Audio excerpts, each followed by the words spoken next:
This video is addressed to Elegushi.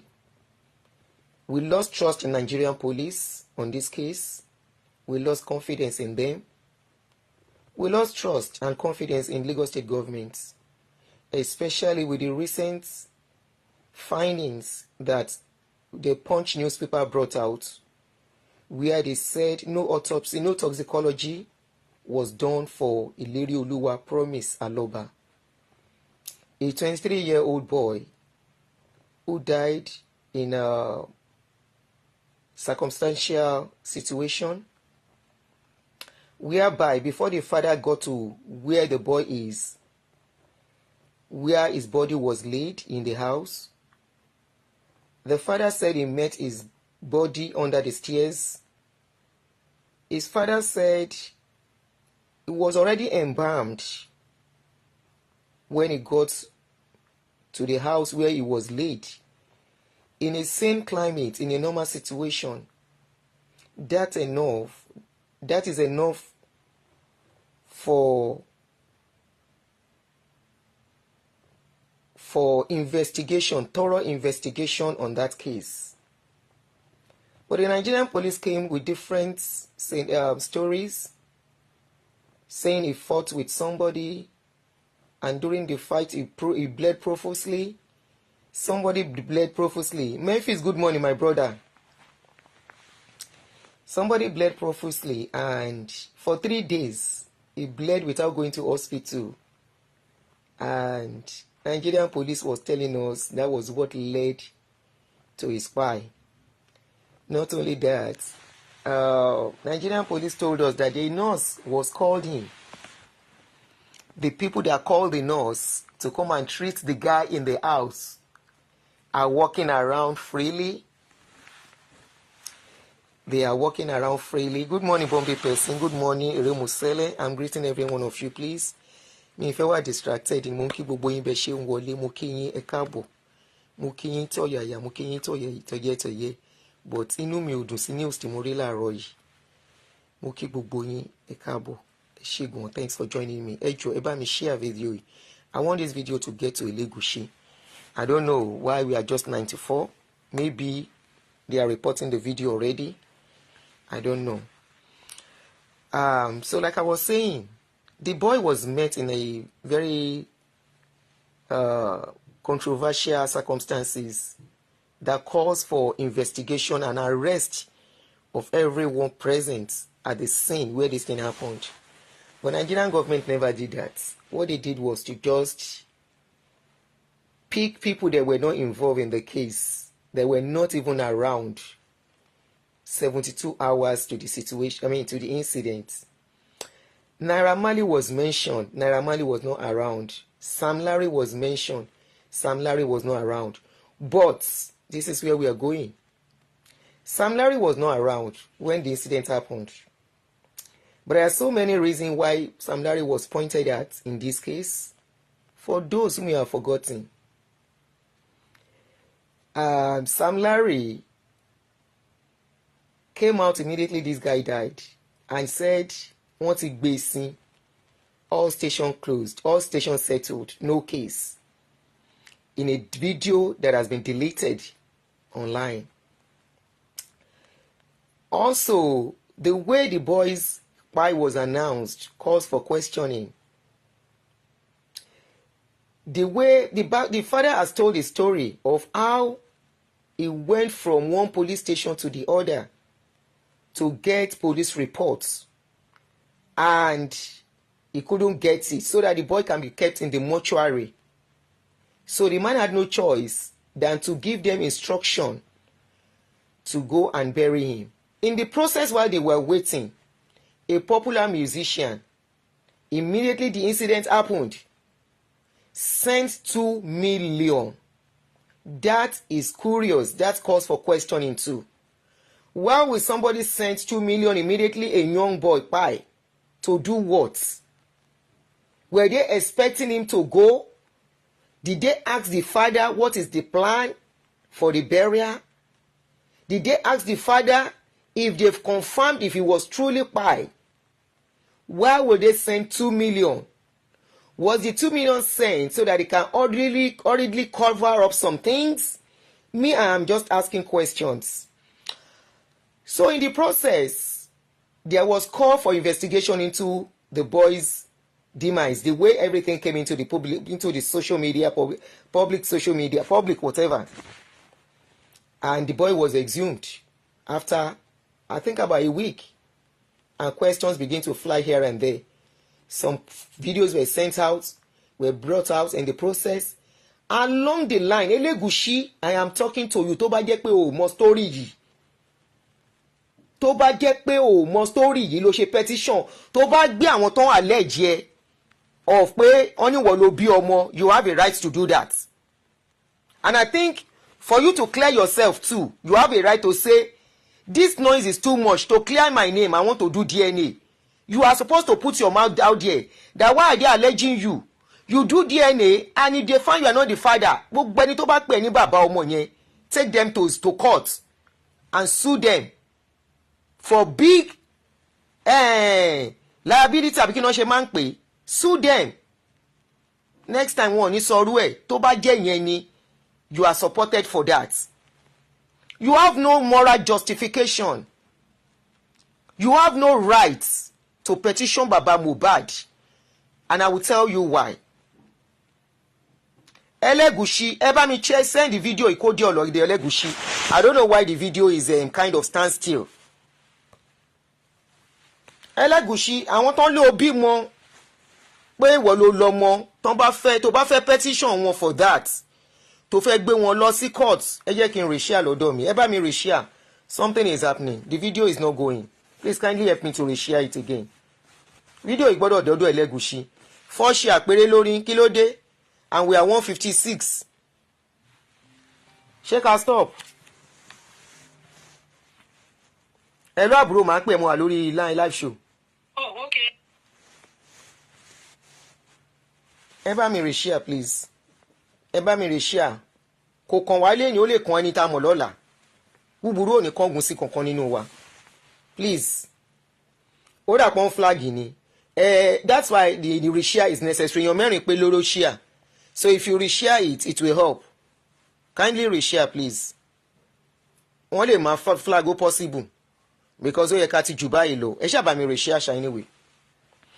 So, Baba Demola Elegushi, Seki, abiyamọ lẹ́yìn méjèèjì. My question, may that never happen to you. I won't pray it for you. If anything like that happens to you, are you going to fold your hands? You will not ask question. Like I was saying, you have no right to petition Baba Mohbad in any way. Elegushi, Demola, ní one single right láti petition Baba Mohbad. Ẹ fẹ́ fọwọ́ ọlá ẹ ti fi hàn pé ilẹ̀ wà ní ìdí ikú ọmọ yìí tí ò bá sí yẹn. I will tell you why a lot of fingers are being pointed at you. Why all eyes are on you. Sam Larry is associated with you. Even though you came out to disassociate yourself. They allegedly said Sam Larry was working for you at a point in Elegushi Beach. Sam Larry was seen bullying this boy, Kotoku. At a point, this boy cried out. A video surfaced where he said Sam Larry and Naira Marley wọ́n pursue òun káàkiri wọn jẹ́ kóun ní sinmi. That's number one. Then why you cannot say wípé that where you don't have any right at all láti petition Baba Mohbad. This boy Mohbad wrote a letter to Nigerian police. That letter is enough for you to be arrested, Elegushi, irrespective of your crown. Mumbo, in case you have forgotten, I'm going to read out the letter for you, which everybody knows and have seen. Aloba Promise Oladimeji, letter-headed, Royal Pine Estates, Orchard Road, Lagos, on a letter dated 27th of June 2023.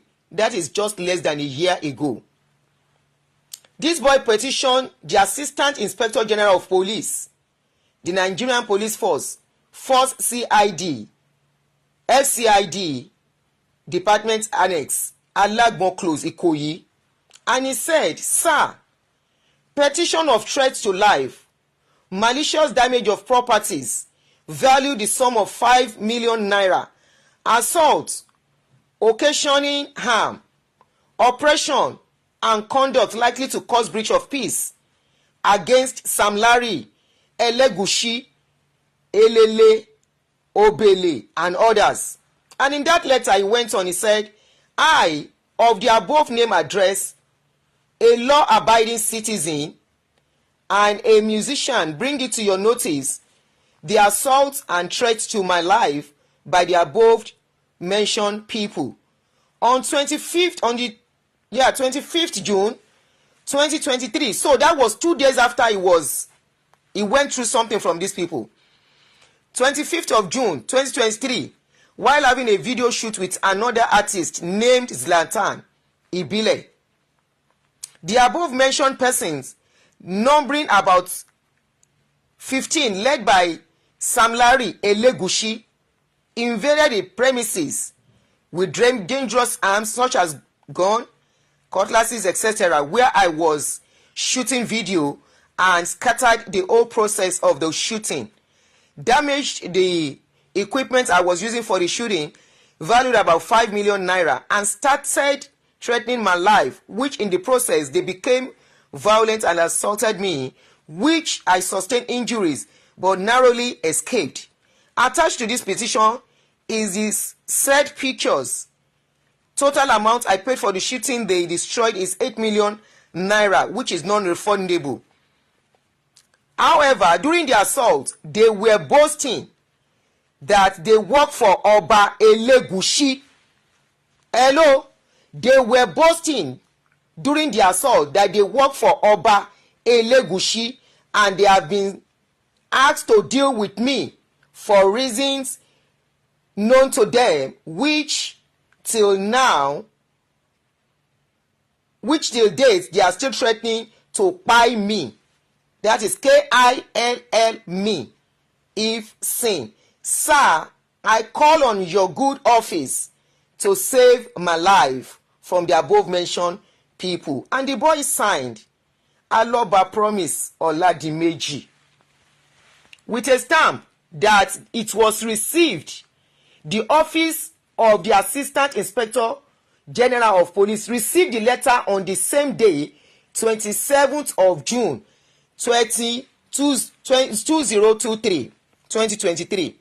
Elegushi, before you can petition Baba Mohbad, kọ́kọ́ lọ yanjú petition tọmọ yìí. You can write letter. No, Nigerian police has not just justice to this case. Nigerian police has not done justice to this case. Ta ló ní kí Baba Mohbad lọ arrest yẹn? No, nothing can bring his son back, yes, but he has a right to have a closure. He needs to have a closure on nǹkan tó pa ọmọ ẹ̀. What do you mean? What do you mean? Ṣé apart from pé wọ́n pa ọmọ, ẹ̀tọ́ ọmọ yẹn á tún wá bọ́ síbi tí ò yẹ kó bọ́ sí? Á bọ́ síbi tí ò yẹ kó lọ sọ́dọ̀ àwọn tó tún pa. Elegushi, the Nigerian police did not invite you. They did not arrest you. In a sane climate, this case, irrespective of who you are, you will be arrested. Irrespective of who you are, you will be questioned, because the boy already 2 days and he died in September. That is 3 months after. In fact, less than 3 months, 2.5 months after he wrote this petition to the government. He wrote it on the 27th and he died on September 12th. That is June, July, August, 2.5, exactly 2.5 months after. ni ọmọ yìí ṣe aláìsí in a controversial manner, in a controversial way. Elegushi, you have no right, you have no moral justification torí o bí àwọn ọmọ tiẹ̀ náà. Ṣé ìwọ àti Ṣẹ̀kí ẹ gbàdúrà kọ́kọ́ ọmọ yín kú? Ìwọ àti Ṣẹ̀kí ẹ gbàdúrà níbi tí àwọn ọmọ yín wà ibikíbi tẹ́ bá fi wọ́n pamọ́ sí? Ṣé ẹ gbàdúrà kí àwọn ọmọ tí yín náà ṣaláìsí níbi tán bá wà? Tán bá pè ẹ́ gẹ́gẹ́ bí abiyamọ àti ìwọ àtìyàwó ẹ, tán bá pè ẹ́ wípé ọmọ ẹ o ó ṣaláìsí o, ọmọ tó bá sọ̀rọ̀ lénìí wọ́n wá pè ẹ́ pé ara ẹ̀ ò yá kó máa bọ̀, ó wà lọ́nà ó ti ń lọ, and suddenly wọ́n sọ fún ẹ wípé má wá mọ́, padà sẹ́yìn, ara ọmọ ẹ ti yá, then suddenly ẹ má bá mi share fídíò yìí, wọ́n flag ẹ̀, and suddenly wọ́n ní kó tún máa bọ̀, ọwọ́ àwọn gẹ́gẹ́ bí òbí pé ẹ lè ní kí n máa wá kí n máa padà kí n máa wá kí n máa padà, mo fẹ́ lọ wo nǹkan tó ṣọmọ yìí, ó wá dé ibẹ̀, ìwọ àti Ṣẹ̀kí ẹ̀ẹ́dẹ̀ fẹ́ fojú sunkún ọmọ tiyín, ó wá dé ibẹ̀, ó bá òkú ọmọ ẹ ní abẹ́ step, wọ́n ti gbé iyọ̀ sí lára, wọ́n ti wẹ̀ fún, wọ́n ti fa lórí, àbọ̀ lórí burúkú ni yín ni? Elegushi àti ìwọ àtìyàwó àbọ̀ lórí burúkú ni yín? Ó wá bá òkú ọmọ yẹn, wọ́n ti fa orí ẹ̀, wọ́n ti wọṣọ fún, wọ́n ti clean ẹ̀ up. I'm very sure wípé ká níwọ ni gbogbo ẹni tó wà nínú ilé yẹn, gbogbo ẹni tó bá dárúkọ, gbogbo wọn náà máa lọ sí. I'm very sure wàá lo gbogbo nǹkan tó ní, gbogbo agbára tó ní. By now case yẹn ó máa ti di settle case, wọ́n á ti convict ẹni tó bá fẹ́ convict lórí case yẹn. Àbọ̀ lórí burúkú ni gbogbo yín nílùú yẹn, àbí ìkà ayérayé ni yín? Ẹ mú ọmọ lọ́mọ ẹ pàdánù. Ọmọ yìí dárúkọ Elegushi, you have no moral justification láti invite bàbá ẹ̀. You have no, kọ́kọ́ lọ dáhùn sí petition tí Aloba Promise wrote about you. Kọ́kọ́ lọ dáhùn sí petition yẹn. Ọmọ yẹn ò sí láyé mọ́ to tell us the full story. Ọmọ yẹn ò sí láyé mọ́ to tell us what is going on. Ìdí rèé tí òbí fi gbọ́dọ̀ close mọ́mú ẹ̀. Ìdí rèé tí ọmọ gbọ́dọ̀ sọ nǹkan fáwọn parents ẹ̀.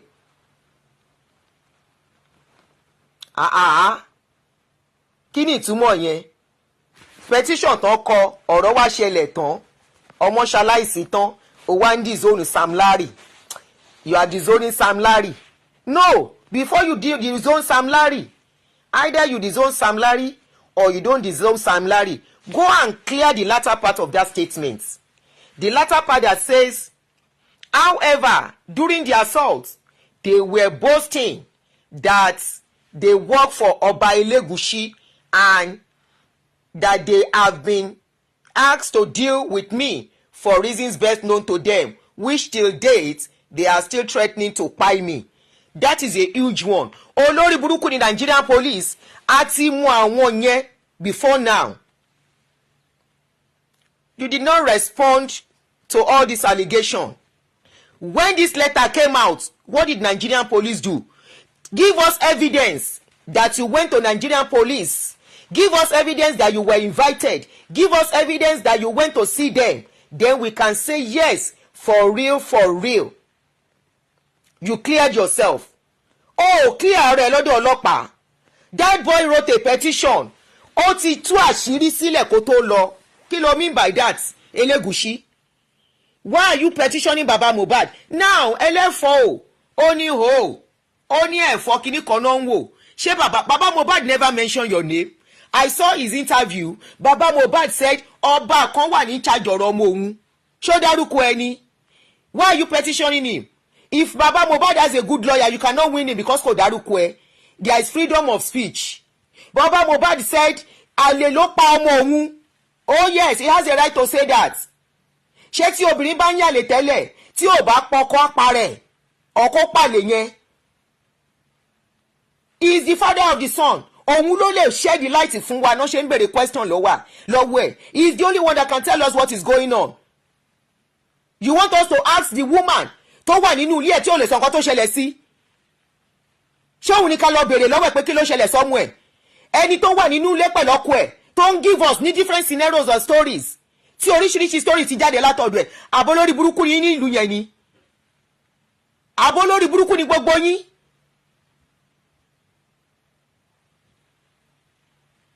orúkọ ẹ wà nínú petition now wípé wọ́n náà fẹ́ pa òun. So what are you saying, Elegushi? Of course they can allege you of being behind the scene because your name was in the. Wọ́n gbé mi lọ sí court. Èmi náà amú lẹ́tà ẹ̀ but American bí nìkan tí wọ́n gbé mi lọ sí court. Not Nigeria tẹ́tí ń ṣorí burúkú. Wọ́n gbé mi lọ sí court Elegushi níbí yìí.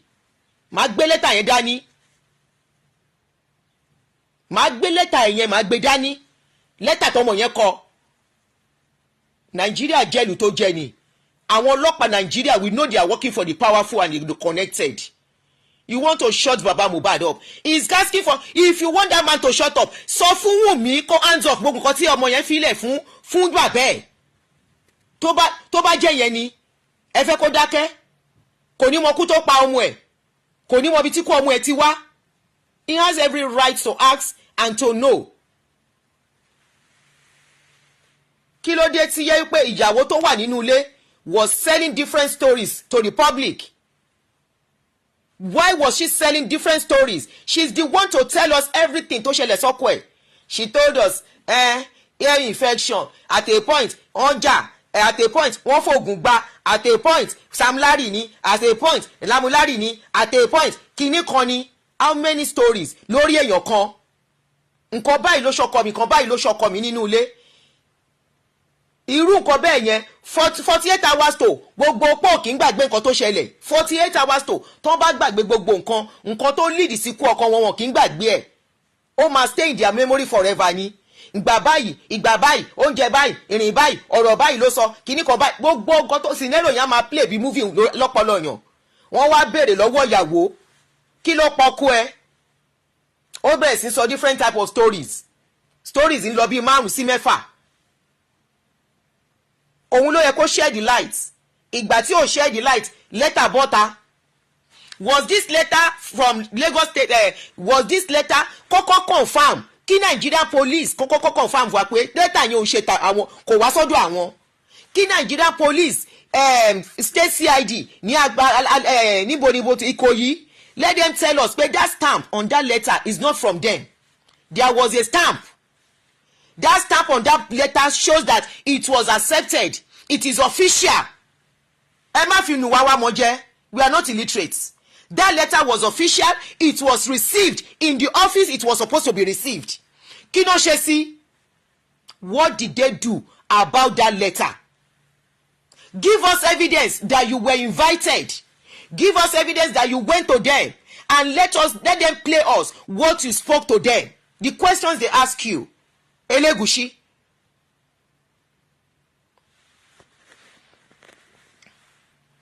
Jẹ́ kán sọ fún wa. Then we will ask another question. Why is Lagos State a state government? Odidi state government. Why did they lie to the public that they did toxicology on that boy? Ikú boy yẹn cause for a lot of questionings. Ká má bàa ríru ẹ̀ mọ́. Lè máa pa àwọn èèyàn ṣeré nílùú yẹn kẹ́ máa gbé wọn gbìn kọ́ máa cover mọ́lẹ̀. No, ó lè kàn mọ́ anybody lọ́la. Àwọn ọmọ wa lè travel lọ sí Nàìjíríà ká má rí irú ẹ̀. Kí ni bàbá Mohbad ṣe tó gbé? Did he mention your name? Why are you petitioning him? Ṣó dárúkọ ẹ? Àbó porúkọ àwọn ọmọ ẹ sọ̀rọ̀? Ó lọ́ba kan, ó lálẹ́ kan ló pa ọmọ òun. He has a right to allege of and say ẹni ọba ìyàlẹ̀ ló pa ọmọ òun. Ó ní kó lọ ṣe DNA. Ó ní after the DNA, àṣírí máa hàn síta. That means he is giving a clue. He is afraid for his life kò lè sọ̀rọ̀. Kẹ́ má bàa pàdánù. Elegushi, ìwọ àti Ṣèkí tó bá jẹ́ pé ẹ ní ọwọ́ nínú ikú promise ẹ ní rí ọmọ sí yín. Elegushi, tó bá jẹ́ pé ìwọ àti Ṣèkí ẹ ní ọwọ́ nínú ikú ọlọ́ba promise aka Mohbad tó bá jẹ́ pé ẹ níwọ́ ní ọkọ ọmọ yẹn ẹ̀yin náà ní rí ọmọ gbẹ̀yìn yín. Bó sí owó tẹ́ bá ná lórí àwọn ọmọ yín á máa já sí asán ni tó bá jẹ́ pé lọ́wọ́ nínú ẹ̀. Kò sí iye tẹ́ ẹ̀ bá rún lé wọn lọ́wọ́, kò síbi tẹ́ ẹ̀ bá kó wọn sí, àwọn ọmọ yín náà wọn ò ní fọ́re fún yín. Kí ló dé? Kí ló dé tẹ́ níkà nílùú yẹn? Kí ló dé tẹ́ níkà ẹ dájú èèyàn méjì sìn àwọn ọmọ ọlọ́mọ méjì wọ́n disappear nílùú yẹn, ọmọ Ghana kan ọmọ Nàìjíríà kan. Nígbà tán máa ṣe suspect tán ló gbé àwọn ọmọ, ọlọ́pàá ń sọ fún wa pé suspect ti kú, wọn ò rí àwọn ọmọ yẹn dì sí. Ọlọ́pàá ń sọ fún wa wípé suspect yẹn ó ti kú ìgbà tó fẹ́ pa àwọn gbébọn fún. Ọlọ́pàá ní kí suspect kó wa mọ́tò, arrest yẹn ní kó máa wa mọ́tò. Irú ìlú òṣì wo nìyẹn? Irú ìlú orí burúkú wo nìyẹn? Kọ́kọ́ lọ bá ọlọ́pàá kó lọ wé ara ẹ̀ mọ́ pẹ̀lú nǹkan tí promise ṣe, then kí ọlọ́pàá ṣe investigation, the true investigation tó yẹ kán ṣe lórí ọ̀rọ̀ yẹn. Irú àwọn wo lẹ ń parọ́ fún? Àwọn wo lẹ ń parọ́ fún? Àwọn wo lẹ ń parọ́ fún? Kí lorúkọ ẹ wá dénú pépà? Kí ni orúkọ ẹ wá dénú pépà? Promise ló kọ̀ọ̀kọ́ ẹ̀ fún rẹ̀. Kí lorúkọ ẹ wá? Of course ọmọ yẹn ti lọ, kò sí láyé mọ́ láti shed more light. But kí lorúkọ ẹ wá dé pépà? Ṣé wọ́n stamp ẹ̀ àbí wọ́n stamp ẹ̀? And of course we can never trust Nigerian police on this case again. Kò sí nǹkan tí Nigerian police ò bá wá sọ́nsìn. A mọ̀ pé wọ́n ti ń parọ́. Kí ni Nigerian government, Lagos state government parọ́ fún wa pé àwọn lọ sí kinní fún? Kí náà sọ fún wa pé àwọn lọ ṣe toxicology fún? Wípé result ò tí ì dé 9 months after result toxicology ò dé. 9 months after. Why tẹ̀ fún bàbá ẹ̀ ní opportunity àti ṣe private autopsy láti how many months ago tí bàbá yẹn sọ pé òun fẹ́ ṣe private autopsy ọmọ yẹn? Why tẹ̀ pé nǹkan tó sọ pé wọ́n fẹ́ ṣe lórí ọmọ yẹn ẹ̀ gbà? Gbogbo ẹni tó bá lọ́wọ́ sọ́mọ lórí ọmọ Àrèst Elegushi tó bá jẹ́ pé mo tún repeat ẹ̀ èpèlè mi máa fún ẹ tó bá jẹ́ pé o lọ́wọ́ sí ikú ọmọ yẹn in any way tó bá contribute sí gbogbo ọmọ ẹ tó bí kò sí iye tó bá ná lórí wọn. Gbogbo àwọn ìkúnlẹ̀ àbíamọ gidi ó kẹ̀yìn sí ìwà àtìyàwó ẹ̀ látẹ̀ní lọ tó bá yẹ pé o náwó sí. Gbogbo ìkúnlẹ̀ àbíamọ gidi wọ́n á máa bá àwọn ọmọ ẹ̀ jà níbikíbi tó bá yà sí. Òrìṣà àbíamọ kò ní jẹ́ káwọn ọmọ ẹ̀ ráyé ṣe. Òrìṣà àbíamọ á mú àwọn ọmọ tiẹ̀ náà á fi wọ́n yún ẹ lójú tó bá lọ́wọ́ sí. Kò sí ògùn tẹ́ mọ́ ṣe á máa yí sí burúkú fún yín ni tẹ́ bá lọ́wọ́ sí kú ọmọ yẹn. Kí ló dé? Injustice ti pọ̀jù nílùú yẹn jù.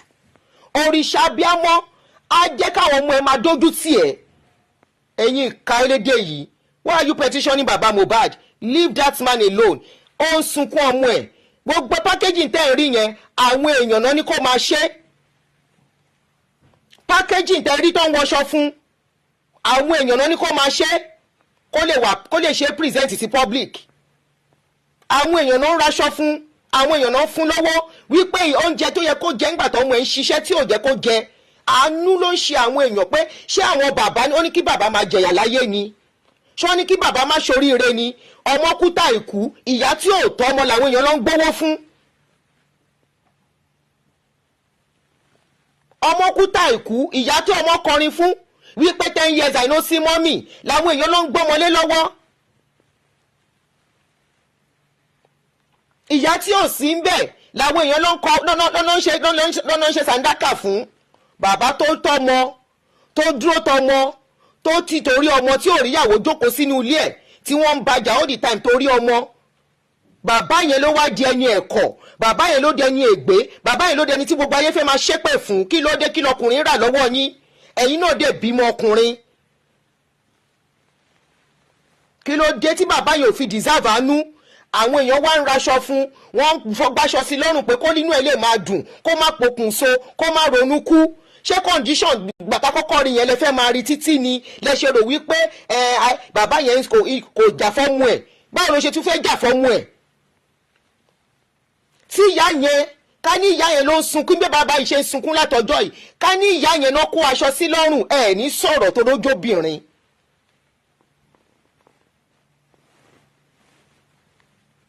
Ká ní ìyá yẹn ìyẹn ìyá burúkú tí ò sí pẹ̀lú ọmọ yìí tó ṣe ẹnu pẹ́yẹpẹ́yẹ bí ẹnu pẹ́pẹ́yẹ yẹn, ká lóhun níná kó lèsì sí lọ́rùn ẹ̀ ní complain. Kí ló dé? Ká ní ìyá yẹn ni ẹni kan fílẹ̀ o, ẹ fílẹ̀ o, ó mọ̀nà ọmọ ẹ̀ ní o, ẹ fílẹ̀ o, ẹ fẹ́ kí inú ẹ̀ máa dùn lẹ ṣe ń wọṣọ sí lọ́rùn o. Ṣé bàbá Mohbad ló ń raṣọ fún rẹ ni? àwọn èèyàn náà gbé mọ́tò síndì, àwọn èèyàn náà raṣọ fún, ohun àwọn èèyàn náà ní kó ṣe láàánú. Ńgbà promise wà láyé, Ọlọ́run má jẹ́ káwọn ọmọ wa dóbò dáràn. Ẹ wo létí promise ń gbé, ẹ wo létí bàbá ń gbé, ẹ wo condition tàrí bàbá ìjọ tá máa kọ́kọ́ rí, ẹ wo lé promise. Ẹ wo lé promise, ẹ wo mọ́tò tí promise fi ń ṣẹ̀ṣẹ̀ rìn, ẹ wo mọ́tò tó sọ pé ó tún sanwó fún gan. Wọ́n wá lọ gbé wọlé kojókòó wọlé kájà àbí káwọn ṣe máa ń pa àwọn mọ́tò onípákó yẹn, wọ́n wá rà fún ìyá àmì fún bàbá. Gbogbo iṣẹ́ ẹ̀bọ ọmọ yìí bàbá yìí ń sọ ẹrù ọmọ òun wà lọ́wọ́ ìyá ìyàwó, kò sẹ́ni tó sọ̀rọ̀ sí. Elegushi fi bàbá Mohbad sílẹ̀, ọ̀rẹ́ ẹ̀sẹ̀ èpè la máa fún ẹ lójoojúmọ́, èpè la máa fún ẹ fún bàbá Mohbad lẹ̀. Òṣàbò ò lè gbè mí, ṣe mí bó ṣe gbá mi, tó bá fẹ́ ṣe ni ìwọ gan máa fáìtì fún justice ọ̀rọ̀ yìí ni. Kọ́ wádìí ọ̀rọ̀ yìí, ìgbà táwọn kan wà lẹ́ẹ̀jẹ́ pé wọ́n ló lọ́mọ tó ti ariwo yẹn ti pọ̀, yìí tó fi ń gbé wọn yẹn wàá gbé ara ẹ̀ sílẹ̀ fún DNA ni, wàá gbára ẹ̀ sílẹ̀ fún DNA pé kọ́ má disgrace orúkọ ẹ, ó yẹ ṣe DNA. Ṣùgbọ́n tẹ bá find out pé mi kọ́ ni mo bí ọmọ yìí, gbogbo ẹ̀yin tẹ sọ ẹ máa kú sẹ́wọ̀n, o ní right àti ṣe yẹn. Ṣùgbọ́n lórí ti lẹ́tà, kí lorúkọ ẹ wá dórí lẹ́tà? Èmi ò mọ̀ bóyá ìwọ ló bímọ, èmi ò bá ń wí ò sọ̀rọ̀ ọlọ́mọdé. Ṣùgbọ́n lórí ti lẹ́tà, kí lorúkọ ẹ wá dórí lẹ́tà? Kò dá bàbá Mohbad ò dárúkọ ẹ. Ó lálẹ́ ló pa ọmọ òun. Ó ní àlè ló pa ọmọ mi. Ó ní tó bá ṣe DNA, bóyá wá lè rí nǹkan tó pa ọmọ mi, á lídìí wọn sí. Tọ́rọ̀ bá rí báyìí, those are leading statements to unravel a mystery, a puzzle. If it is in this kind of a country where things are working, wàláhì ọlọ́pàá will have sworn into work, wọ́n á ti parí iṣẹ́ yìí láti jọ yìí. Gbogbo ẹni tó wà involved wọ́n á ti ṣàwọn. Àtòrí lẹ́tà bẹ̀ náà ti máa bẹ̀rẹ̀. They will have started from the letter, that petition that Mohbad wrote. Ibẹ̀ náà ti máa bẹ̀rẹ̀. Èyí tí Sam Larry ń gbẹ́kùn kiri yẹn, wàláhì wọn bí yàrá yẹ èrè, á wà lẹ́wọ̀n dì sin. Á ti wá owó lọ́yà. Èyí tó fi ń gbé ìkùn kiri, tó ń lọ sí hajj, tó ń ṣe oríṣiríṣi, tó tún ṣe pepper dem. Only in Nigeria will something like that work. Tó ń walk around freely. Á ti sọ ìkan tó mọ̀ nípa ẹ̀, kí lorúkọ ẹ̀ wá dénú lẹ́tà, á ti sọ gbogbo ẹ̀. Àfi tẹ́yìn náà bá bímọ lókun. Elegushi fi bàbá Mohbad lẹ̀, kọ́ tí mo wá sọ fún ẹ nìyẹn. Fi bàbá Mohbad lẹ̀. Ọmọ ọ̀yàn ò lè kú kẹtù fìyà jẹ, àbólórí burúkú ni yín ni. Àbólórí burúkú ni yín ni. Olóṣì, ó lọ sí patí lọ́jọ́ sí. He that has done something will fear no something náà ń pè. Tí conscience ẹ bá clear, ó lọ sí patí lọ́jọ́ sí owó hòhò ìbí olè. Tọ́wọ́ ẹ bá mú òní máa wò hòhò ìbí olè. Owó bá mi ò lè wá fídíò yẹn jáde mọ́ sí máa wá tí bá ṣe tó máa post yẹ. Kí ló sọnù lọ́wọ́ ẹ̀ tó ń wò bí ẹni tó tẹ kọ́bọ̀ mọ́lẹ̀? Kí ló sọnù lọ́wọ́ ẹ̀ tọ́wọ́ ẹ̀ bá clean? Tí ọwọ́ yẹn bá mọ́, èèyàn máa dúró ni, èèyàn gan ló máa champion course yẹn wípé yá since tẹ́tí mention orúkọ mi sọ̀rọ̀ yìí mi ò ní gbà. Tẹ́tí mention mi sọ̀rọ̀ yìí, you have all the power and the money to fight this case láti clear orúkọ ẹ̀ kúrò ń bẹ̀. Petition náà ti rórúkọ ẹ̀ lọ́rẹ́ fi líǹkì mú ẹ. Bàbá Mohbad ò dẹ̀ dárúkọ ẹ, but tí wọ́n gan bá jí mọ́pọ́wọ́ ẹ̀ mọ́ ni fún rẹ̀ ló máa ní at this stage I want to do DNA. Ẹ gba sample mi, ẹ gba sample lọ́mọ yẹn. Kò kún ẹ tó ń bá ṣe sample tí bàbá Mohbad àti Mohbad bóyá Mohbad ló lọ́mọ. Ìwọ ni kí ló máa take ẹ? Thank you. He that has clear conscience fears no allegation. God bless you, area girl. Wàá gbé ara ẹ lé, do this thing for me. Ẹ ṣe kinní fún mi. Ẹ má bà orúkọ mi jẹ́. Wàá wá gbé àwọn tó àlẹ́jì ẹ̀ yẹn, wàá bá wọn fa gbogbo ẹjọ́ tó ń bá yàn fà. Wàá ní kó tì wọ́n mọ́lé kó má jáde. Wàá gbé ara ẹ sílẹ̀ tó bá ti dójú ẹ̀. Orúkọ ẹ wà nínú petition paper now. Kí lorúkọ ẹ wá débẹ̀? Ọlọ́pàá should tell us nǹkan tó orúkọ ẹ wá dé nínú paper in the first place. Ọlọ́pàá should tell us what they did when that boy wrote that petition. He wrote that petition on the 25th and submitted it on the 27th and it was stamped. Ṣé wọn mọ̀ ọmọ yẹn ti ṣe arrangement ilẹ̀ pàṣírí òníbò sẹ́ agbègbè àwọn tó bá máa pa wọn àṣírí wọn òníbò. ó kọ́ ní latter part of the something ó ní kó lọ pa òun ni kó tó pa àwọn ẹgbàá òun o ṣó lè jẹ́ àwọn ọmọ tiyín náà kọrú petition bẹ́ẹ̀ yẹn kíjọba máa ṣe anything sí kọ́mọ yẹn wá lọ ṣe máa lè sùn ṣe máa dákẹ́ ṣe máa lọ sùn ọkàn yín á balẹ̀ inú yín á dùn bí tẹ́ bá wà inú yín máa yọ sí ìlú yẹn mọ́ èpè lẹ́ máa fún gbogbo ìjọba meanwhile ẹ lè ṣerú ẹ̀ ọwọ́ agbára yín wọ́n ti yanjú ọ̀rọ̀ ti pẹ́ ẹ ti parí case ẹni tó ṣiṣẹ́ yẹn á wà lẹ́wọ̀n by now kí ni Sam Larry is still walking around freely till now he's still walking around freely di bá ṣe ń sọ̀rọ̀ yìí he's still walking around freely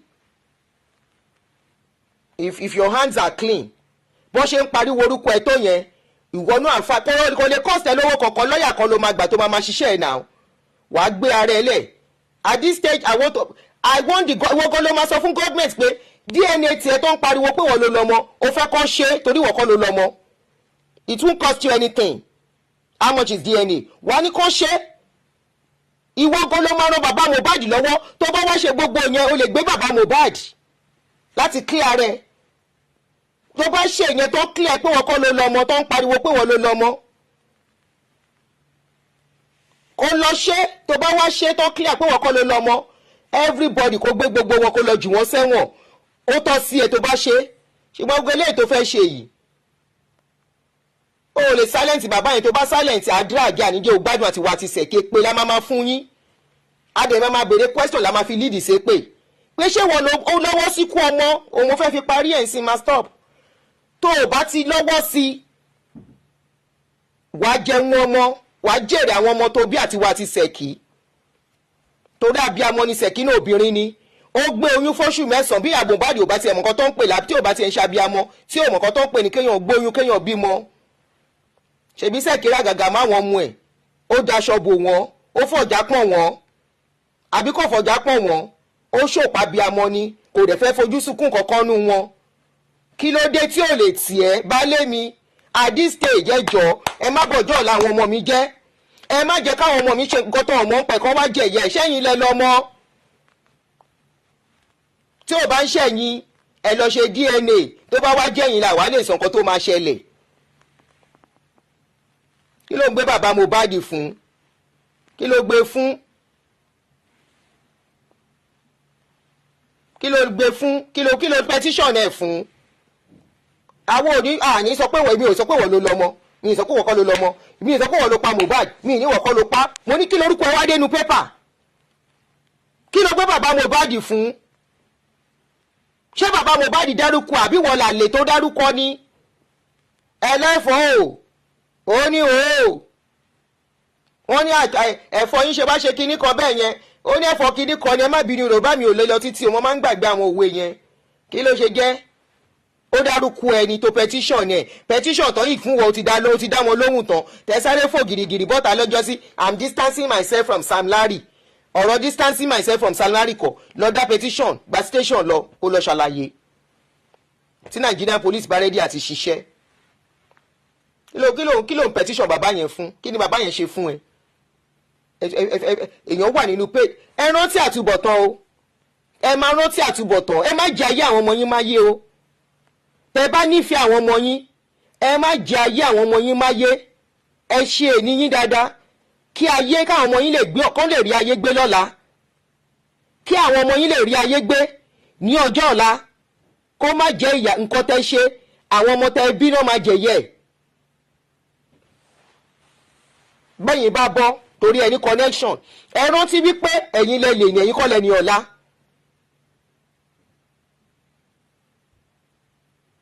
ẹ̀yin lẹ ní èní somebody said ó dárúkọ ẹ̀ ẹni tó bá ní fídíò yẹn Àríọlá ẹ jọ̀ọ́ bá mi send fídíò yẹn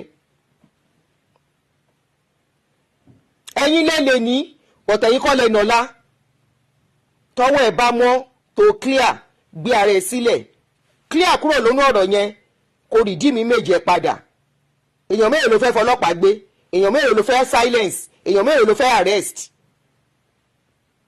mo béèrè ní o tó bá dẹ̀ rí gbogbo ayé arrest ṣó máa rí kama arrest ṣó máa rí nemesis arrest nígbà tó bá yá ó lè má ṣẹlẹ̀ lórí ẹ̀ tó yẹ pé lójú ayé ẹ̀ wá gba àwọn ọmọ tí wọ́n náà bí tí pàṣọ ẹ̀sán á máa nà wọ́n lójú ẹ̀ tí kò ní sí nǹkan tó lè ṣe sí. ó jẹ́ eré ègún kúrò tó bá yẹ pé owó ẹ̀ wà ń bẹ̀ ire o ó dàbọ̀. ẹjọ́ ẹni tó sọ tó lóun ní tó ní promise mention yẹn ẹ send fídíò yẹn sí mi màá tún fi jáde tí n bá ráyè. ẹni tó lóun ní fídíò pé ó níbi tó ti mention orúkọ ẹ̀ ẹjọ́ if you have that video send it to me àá replay ẹ̀ àá tún fi sọ̀rọ̀ àá fi béèrè question là ń béèrè. Police is doing their job. Ajé Ọ̀ṣun, police is doing their job. No ṣe parọ́ fún wa pé wọ́n ṣe toxicology. Police is doing their job. Ni wọ́n mú ilé tó wọ́n ti kú ni wọ́n sí ilẹ̀ láti investigate. Police is doing their job. Àwọn tó wà pẹ̀lú ọmọ 48 hours tó wọ́n rìn káàkiri freely. Police is doing their job. Àwọn tó mọ̀ kọ sínú petition they are walking around freely. Police is doing their job. Wọ́n fún wa ní story bíi mẹ́rin. Ear infection ló pa. Èèyàn kan ló bàjà tó fi pa, kinní kan ló ṣe tó fi pa, kinní kan ló ṣe tó fi kú. They are doing their job. Àìrú jọ́ọ̀bù yẹn náà wọ́n á ṣe irú ẹ̀ fún ẹ lásìkò tí wọ́n náà bá ní ìdọ́lọ́pàá ní Nàìjíríà. Àdúrà lèmi ṣe fún ẹ. Irú jọ́ọ̀bù tí Nigerian police ń ṣe báyìí báyìí ọjọ́ tí ìwọ náà bá máa ní problem nílùú yẹn ọjọ́ tí àwọn mú ẹ anybody tó súnmọ́ ẹ bá máa ní problem ọ̀rọ̀ ọlọ́pàá irú jọ́ọ̀bù tó ń ṣe lórí Mohbad yìí náà máa ṣe fún ẹ mi ò ṣe pè fún ẹ. They are doing their job. Èpè kọ́ ṣé ń gbọ́ṣẹ́ léwo lè pè mo ní they are doing their job. Kò sígbà gbogbo la máa ní ìdọ́lọ́pàá lẹ́ẹ̀kọ̀ọ̀kan at a point in life àbí kò sígbà tí yóò lè ní ìdíkẹ́sì ọlọ́pàá ó ń ṣe pé reality of life ni anything lè ṣẹlẹ̀ tá a máa lọ sí police station irú iṣẹ́ tó ń ṣe yìí wọ́n á ṣe irú ẹ̀ fún ẹ. mi ò gbàdúrà kó ní pírọ́blẹ́mù problem is part of life storm is part of life ọ̀rọ̀ ọlọ́pàá ni mò ń sọ èpè kọ́ bàbá mi èpè kọ́ èmi stand lórí pé what you don't wish for others don't wish it for yourself ni tí n bá wùwẹ̀ àwọn ọmọ mi ò lè ní èmi ń wùwà tí mò ń wù torí ọ̀la àwọn ọmọ mi ni gbogbo nǹkan tí mò ń ṣe mò ń ro tàwọn ọmọ mi mọ̀ èmi ò ṣe nǹkan pé èmi nìkan ni mo láyé ó jó ẹ lára òkè má bínú bàbá mi ṣùgbọ́n irú justice tó ní kọ́ fún bàbá Mohbad yìí wàá rí irú justice bẹ́ẹ̀ yẹn èmi ò gbàdúrà kó ní pírọ́blẹ́mù ṣùgbọ́n irú jọ́ọ̀bù tọ́lọ́pàá ń ṣe irú jọ́ọ̀bù yẹn wá ń ṣe tí wọ́n náà bá ní irú issues láti bọ́lọ́pàá ní problem ní sí ọ̀rọ̀ kan ṣorí bó ṣe rí ẹ̀yin ìkàdédé ọ̀dájú police is doing their job náà ń parọ́ oríṣiríṣi fún wa ẹjọ́ mo rí yín jèrè níkẹ́ èmi ò bẹ̀rù èpè wà láìtàlà ìsúnmọ́bì láìlàsíláwà mi ò bẹ̀rù èpè mo máa ń sọ fún yín pé mi ò bẹ̀rù èpè ẹni tó bá ṣe nǹkan èpè lè pé máa tọ̀ ẹ ṣe rere mi ò ṣe nǹkan èpè mi ò hùwà èpè mi ò dẹ̀ ṣe kà mo dúró lórí philosophy pé what you cannot do what you cannot take don't give it to others òun mo dẹ̀ fi kọ́ àwọn ọmọ mi. What you can't take, don't give to others. Fi ọ̀rọ̀ rẹ wò when you are doing anything. Fi ṣírò ara ẹ wò. Nǹkan tó ṣẹlẹ̀ sí bàbá Mohbad yìí mo ti sọ mo ní it can happen to any one of us. Kọ́lọ̀ má jàrí bẹ́ẹ̀. Àdúrà lágbà doesn't mean pé kò lè ṣẹlẹ̀. Ṣé bá àwọn méjì kan náà sọ pé pa yẹn tí wọ́n ti rojú tu ẹni tó pa wọ́n? Ẹdún ẹ má jẹ́ kó ọmọ dàpọ̀ ní Bombay person bí.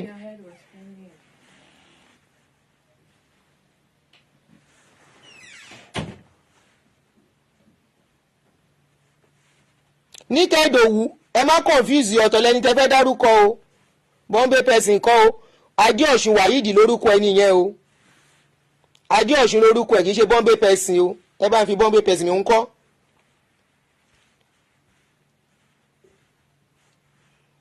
Ẹni bá ṣe ohun èpèlèpè ń jà ẹ ló béèyàn bá ṣe nǹkan èpè bọ́ọ̀ ṣe pè fún yàn gan táyé ń ṣàdúrà fún yàn nǹkan èpè á jàyàn tó bá ṣe rere táyé ń ṣépè fún ẹ rere tó ń ṣe yẹn ló máa ṣẹlẹ̀ so why tó ń bẹ̀rù èpè Àjẹ́ Ọ̀ṣun náà you are saying amen ẹ̀dá tó bá ń ṣàdúrà fún Barrister ti kọrin tán ó ní ẹ̀dá tó bá ń ṣe rere láyé bọ́mọ ádámọ̀ bá ń ṣépè fún iṣẹ́ ọwọ́ ẹ̀ máa ṣe ẹ̀dá tó bá ń ṣèkà láyé bọ́mọ ádámọ̀ bá ń ṣàdúrà fún iṣẹ́ ọwọ́ ẹ̀ máa ṣépè fún iṣẹ́ ọwọ́ ẹ̀ ló máa ṣépè fún iṣẹ́ ọwọ́ ẹ̀ ló máa ṣépè fún bẹ́ẹ̀dá kan bá dẹ̀ ń ṣe rere ẹ ṣáà máa rọra lórí kíni o ká má sòótọ́ ọ̀rọ̀ nàìjíríà gò bẹ̀ta ṣé ń gbọ́ṣẹ́ ṣùgbọ́n tó bá kàn ẹ́ wàá pariwo justice àbò ní pariwo justice kí n máa rọra lórí kíni a lè rọra òun ló jẹ́ kí nàìjíríà débi tó dé lẹ́nìí and you are part of the people complaining about the situation of Nigeria àbí you are not part. Adéọ̀ṣun ó máa kàn yín bó ṣe máa kàn gbogbo fámìlì ẹ ẹ̀yin apààyàn déédéé bó ṣe máa kàn gbogbo fámìlì ẹ.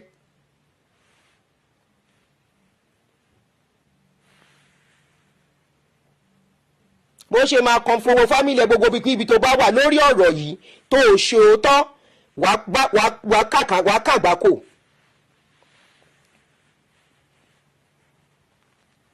ó yá mo ti fún ẹ ní grace tó mo ti fún ẹ ní grace tó lórí péjì.